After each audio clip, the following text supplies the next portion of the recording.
वट सावित्री व्रत कथा। पौराणिक कथा के अनुसार मध्यप्रदेश में अश्वपति नाम के धर्मात्मा राजा का राज था। उनकी कोई संतान नहीं थी। संतान प्राप्ति के लिए राजा ने यज्ञ करवाया, जिसके शुभ फल से कुछ समय बाद उन्हें एक कन्या की प्राप्ति हुई। इस कन्या का नाम सावित्री रखा गया। जब सावित्री विवाह योग्य हुई तो उन्होंने द्युमत्सेन के पुत्र सत्यवान को अपने पति रूप में वरण किया। सत्यवान के पिता भी राजा थे, परंतु उनका राजपाट छिन गया था, जिसके कारण वे लोग बहुत ही दरिद्रता में जीवन व्यतीत कर रहे थे। सत्यवान के माता पिता की भी आंखों की रोशनी चली गई थी। सत्यवान जंगल से लकड़ी काट कर लाते और उन्हें बेचकर जैसे तैसे अपना गुजारा करते थे।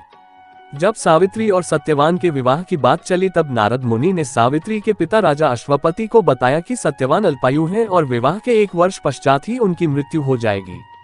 जिसके बाद सावित्री के पिता ने उन्हें समझाने के बहुत प्रयास किए, परंतु सावित्री यह सब जानने के बाद भी अपने निर्णय पर अडिग रही।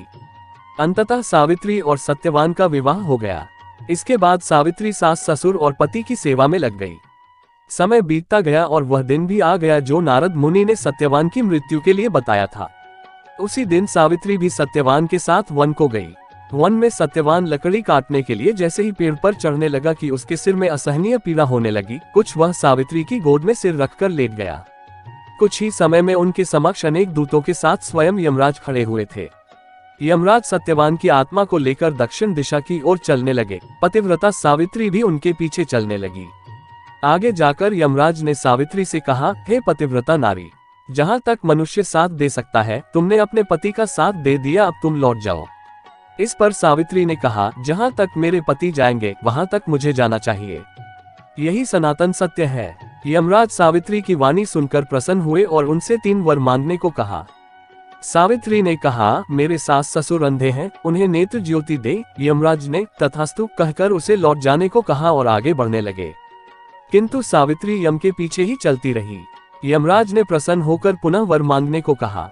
सावित्री ने वर मांगा, मेरे ससुर का खोया हुआ राज्य उन्हें वापस मिल जाए। इसके बाद सावित्री ने यमदेव से वर मांगा, मैं सत्यवान के 100 पुत्रों की मां बनना चाहती हूँ, कृपा कर आप मुझे यह वरदान दे। सावित्री की पति भक्ति से प्रसन्न हो सावित्री से तथास्तु कहा। जिसके बाद सावित्री ने कहा कि मेरे पति के प्राण तो आप लेकर जा रहे हैं, तो आपके पुत्र प्राप्ति का वरदान कैसे पूर्ण होगा। तब यमदेव ने अंतिम वरदान को देते हुए सत्यवान की जीवात्मा को पाश से मुक्त कर दिया। सावित्री पुनः उसी वट वृक्ष के लौटी तो उन्होंने पाया कि वट वृक्ष के नीचे पड़े सत्यवान के मृत शरीर में जीव का संचार हो रहा है। कुछ देर में सत्यवान उठकर बैठ गया। उधर सत्यवान के माता पिता की आंखें भी ठीक हो गईं और उनका खोया हुआ राज्य भी वापस मिल गया।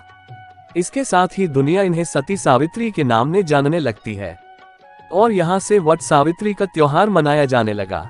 अगर आपको हमारे द्वारा प्रस्तुत ये कहानियाँ अच्छी लगी हो तो कृपया चैनल को सब्सक्राइब करें, वीडियो को लाइक करें और ज़्यादा से ज़्यादा शेयर करें और पुण्य लाभ अर्जित करें।